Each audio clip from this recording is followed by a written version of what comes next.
can only go if you go. Okay, could you get all your lead out for us?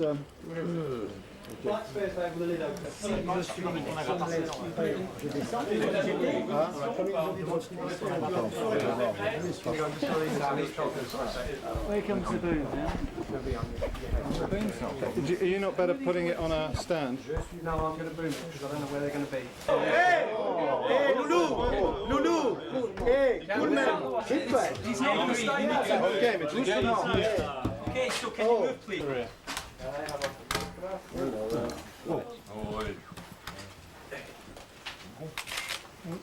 Bonsoir, je suis à votre disposition. Monsieur, qu'est-ce que c'est votre réaction au fait que le chauffeur apparemment a consommé de l'alcool avant l'accident?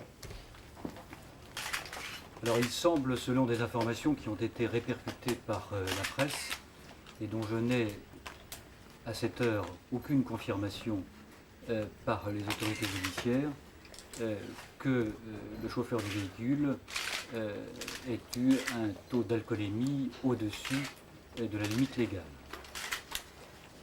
Je dois vous dire que cette information, qui donc, si elle devait être vérifiée et confirmée,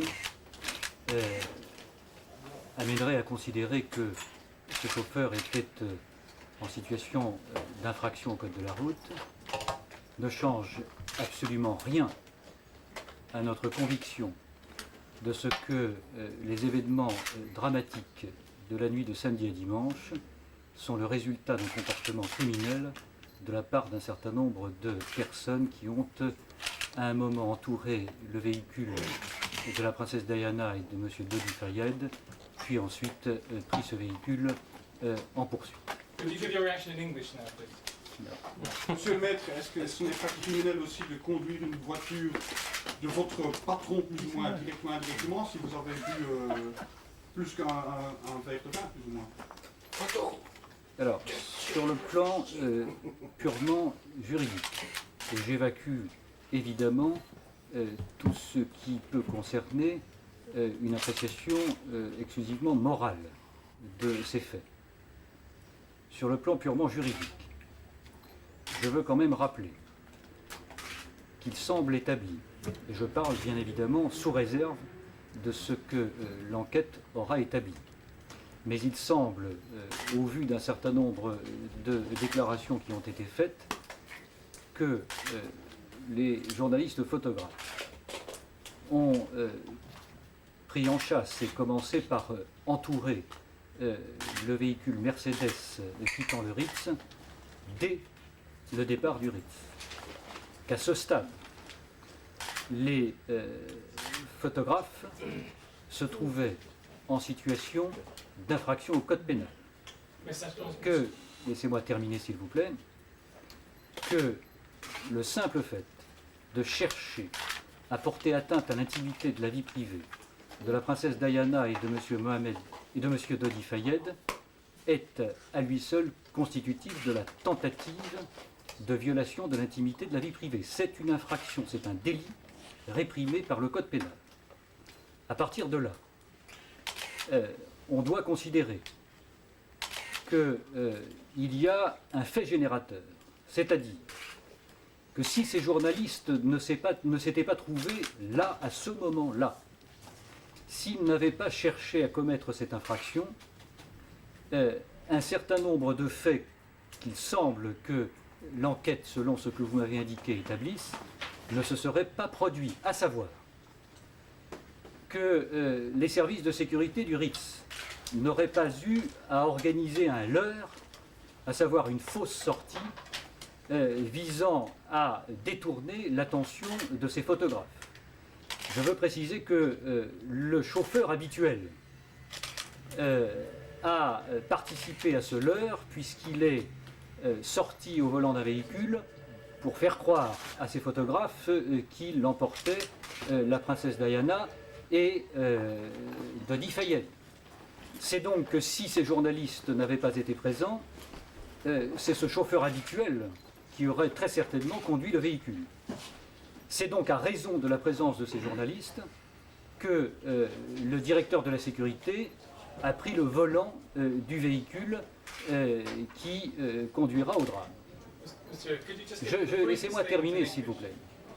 Par la suite, il va de soi encore que si ces photographes n'avaient pas, dans un premier temps, entouré le véhicule, cherché à empêcher sa progression, et j'évoque là ce qui s'est déroulé immédiatement à la sortie du Ritz, puis ensuite organiser cette course-poursuite derrière ce véhicule, il est fort probable que le chauffeur de cette Mercedes n'aurait pas conduit à la vitesse qui peut-être est excessive.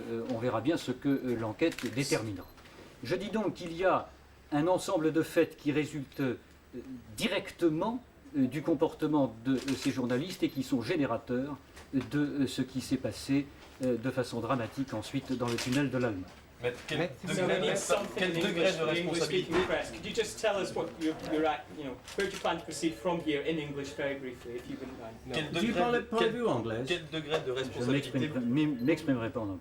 Quel degré Qu'est-ce que vous pouvez faire Quel degré de responsabilité vous établissez entre le chauffeur qui, et c'est le parquet le confirme, avait 1,75 g d'alcool dans le sang et l'attitude des photographes? Quelle est selon vous la distinction à faire et quel est le plus responsable? Je veux vous répondre sur un terrain purement juridique. En la matière, quelle qu'ait été la faute de la victime, car le chauffeur est décédé, c'est donc une victime, quelle qu'ait été la faute de cette victime, dès lors qu'il est établi qu'il existe en amont une faute commise par un tiers et qu'il existe un lien de causalité entre cette faute et le dommage final, la responsabilité de ces tiers est engagée, même si cela doit déboucher sur un plan alors purement civil, sur un partage de responsabilité. C'est-à-dire que vous pensez que les gens qui ont suivi le métier comme photographe ont plus de fautes que les gens qui apparemment... Je dis que ces photographes ont commis un délit, que ce délit c'est le délit de tentative de violation de l'intimité de la vie privée, et que ce délit est bien évidemment générateur de ce qui s'est passé par la suite. Qu'est-ce que vous pouvez faire sur le plan juridique, le plan légal?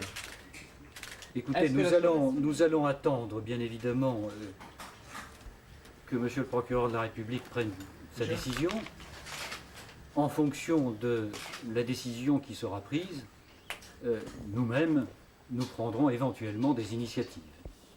Mais ce que je peux vous indiquer, c'est que la volonté de M. Mohamed Al-Fayed est tout à fait catégorique de voir poursuivi ces faits sous la qualification de violence volontaire. Violence Volontaire. Est-ce que vous pourriez aussi vous retourner contre le chauffeur ou en tout cas les responsables? Écoutez, on ne peut pas se retourner contre une personne décédée.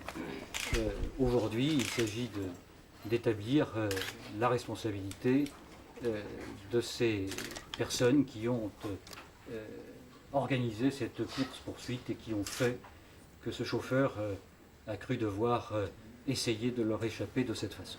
Est-ce que le chauffeur avait bu à l'hôtel Ritz? Et si oui, comment se fait que la direction de l'hôtel l'a laissé partir avec Lady Diana et Lady Raphaël? Je n'ai aucune information sur ce point. Ce que je peux vous dire, c'est que à aucun moment à l'hôtel Ritz, il n'a été constaté que le chauffeur était dans un état qui ne lui permettait pas de prendre la conduite de ce véhicule. Do you accept it was the chauffeur's fault now? Je n'ai à ce stade aucun élément qui permette de vous dire si oui ou non ce chauffeur a une part But you accept de he was responsabilité. not fit to drive?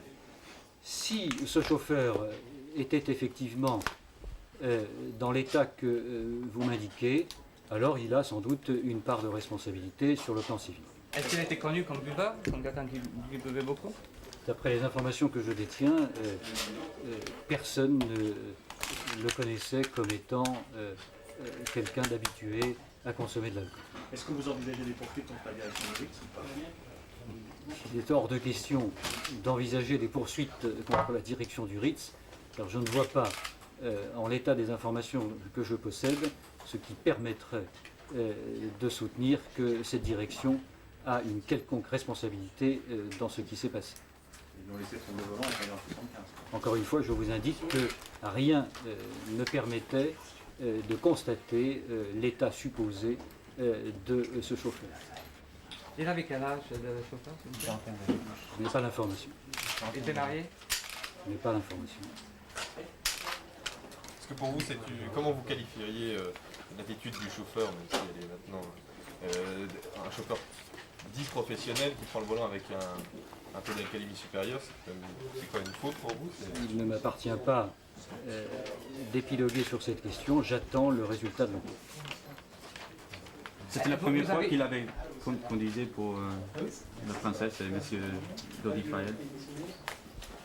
Je crois que il était directeur de la sécurité, il avait tout à fait l'habitude de conduire ces véhicules. Je crois même qu'il avait une formation spécifique, d'après ce que l'on m'a dit, à la conduite des véhicules blindés. Et c'est très difficile maintenant pour vous d'apporter quelque chose sur le plan même civil contre les autres, les tiers, les photographes avec cette information. Encore une fois, je veux le répéter, les dernières informations que vous m'apportez, et encore une fois sous réserve de la vérification et de ce que cette information est fondée, eh bien, ne change absolument rien à la responsabilité